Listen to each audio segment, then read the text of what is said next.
370 کی بات ہم آپ سے نہیں کہیں گے کیونکہ ہمیں لگتا ہے کہ 50 سیٹیں ہونے کے باوجود 3 ممبر پارلیمنٹ ہونے کے باوجود آپ میں وہ شاید جرت نہیں ہے، پہلے بھی نہیں تھی آج بھی نہیں ہے، مگر کم سے کم جو آپ بچا سکتے ہیں. یہ ہاؤسنگ اربن ڈیولپمنٹ کا ہے پروجیکٹ ہے، یہ آپ کے پاس ہے ڈپارٹمنٹ. یہاں کون سی روڈ بننی ہے کون سی نہیں بننی ہے، ٹرین کہاں چاہیے ہمیں کہاں نہیں چاہیے، ہمارے کسانوں کا نقصان نہیں ہونا چاہیے، ہمارے آبشاروں کا نقصان نہیں ہونا چاہیے، ہمارے انوائرمنٹ کا نقصان نہیں ہونا چاہیے. اس کے لیے تو یہ سرکار کام کر سکتی ہے نا. تو ٹاؤن شپ کی بات ہے، اس ٹاؤن شپ جو بن رہے ہیں ہمارے لوگوں کو اجازت نہیں ہے، آدھا کلومیٹر تک وہ کوئی کنسٹرکشن نہیں کر سکتے. آپ نے ان کی زمینیں لے لی، کوئی دکان بناتا کوئی ہوٹل بناتا اس کو وہ اجازت نہیں ہے. مگر آپ 30 ٹاؤن شپس ایکسلشیئر کے مطابق 30 ٹاؤن شپس جس میں 1,20,000 کنال زمین چاہیے آپ کو. مجھے یاد ہے ایگریکلچر لینڈ 2016 میں جب سرکار تھی پی ڈی پی اور بی جے پی کی، تو عمر صاحب نے ایک سٹیٹمنٹ دیا تھا، 7 مئی کو ایک دیا تھا اور اس کے بعد 9 مئی کو اس پہ ایک ٹویٹ کیا تھا کہ بھئی یہاں جو ہے محبوب مفتی کوئی ٹاؤن شپ بنا رہی ہے، کوئی ریٹائرڈ فوجیوں کے لیے کوئی سینک کالونی بنائی رہی ہے، جبکہ ایسا کبھی کچھ ہوا ہی نہیں ہمارے وقت میں. میں بولتی رہی اور وہ چلاتے رہے نہیں بن رہا ہے. آج بن رہا ہے سیٹلائٹ ٹاؤن شپس. ہم جاننا چاہتے ہیں عمر صاحب سے، حالانکہ ان کے ایک ایڈوائزر نے تو بیان دیا کہ یہاں کے لوگوں کے لیے بن رہی ہے، مگر ہمیں بتائیے کون سے یہاں کے لوگ جن کے لیے 30 ٹاؤن شپس بن رہے ہیں، اور اس کا امپیکٹ کیا ہے ہمارے ایگریکلچر لینڈ پہ. اگر آپ نے ٹاؤن شپس بنانے ہیں تو آپ گاؤں کو اپ گریڈ کر لیجئے، وہاں سہولتیں دے دیجئے ٹاؤن کی. تو آپ یہ جو سارا ہمارا انوائرمنٹ، ہمارا ایگریکلچر لینڈ، ہمارے پاس جموں کشمیر کے پاس اب بچا کیا ہے؟ پانی آلریڈی پورے ملک اور پاکستان کے بیچ میں بانٹا جا رہا ہے.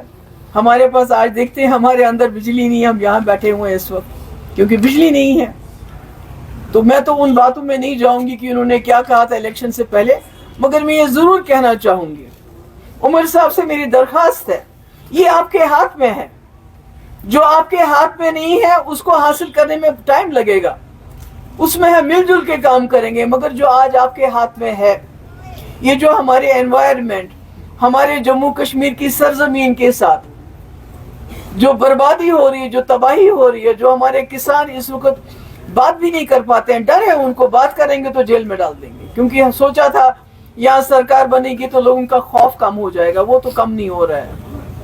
تو اس لیے میری گزارش ہے آج کی سرکار سے کہ یہ جو 3 پروجیکٹ جس کا میں نے نام لے لیا، ring road project, satellite township کس کے لیے بن رہی ہے وہ ہمیں بتا دیں، کون ہے اس کے جو کہاں سے کیا، سری نگر ٹاؤن کو، جو سری نگر سٹی ہے اس کو ڈیکنجسٹ کر کے جہاں ایک گھر میں 4 فیملیز رہ رہی ہیں ان کو آ کے بسائیں گے. ہم کہیں گے ہمارے سر آنکھوں پہ ٹاؤن سے لوگوں کو لائیں گے، مگر اس کے لیے بھی آپ نے ایگریکلچر لینڈ کو برباد نہیں کرنا، اس کو تباہ نہیں کرنا.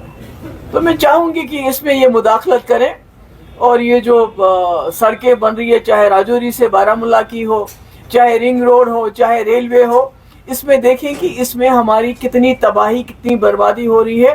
تو اس کو روکیں، کیونکہ جو وہ بچا سکتے ہیں اس کو تو بچائیں، جو وہ نہیں کر سکتے اس کی ہم ان سے توقع نہیں رکھ سکتے ہیں، مگر جو ان کو کرنا چاہیے ایز اے کشمیری، یہاں کا رہنے والا، کیونکہ ہمارا اثاثہ یہی ہے جموں کشمیر کا، ہماری سینک بیوٹی، ہمارا انوائرمنٹ. اگر یہ بھی تباہ ہو گیا، اس کا بھی جوشی مٹھ جیسا حال ہو گیا، تو پھر ہمارے پاس کیا بچے گا؟ Thank you so much.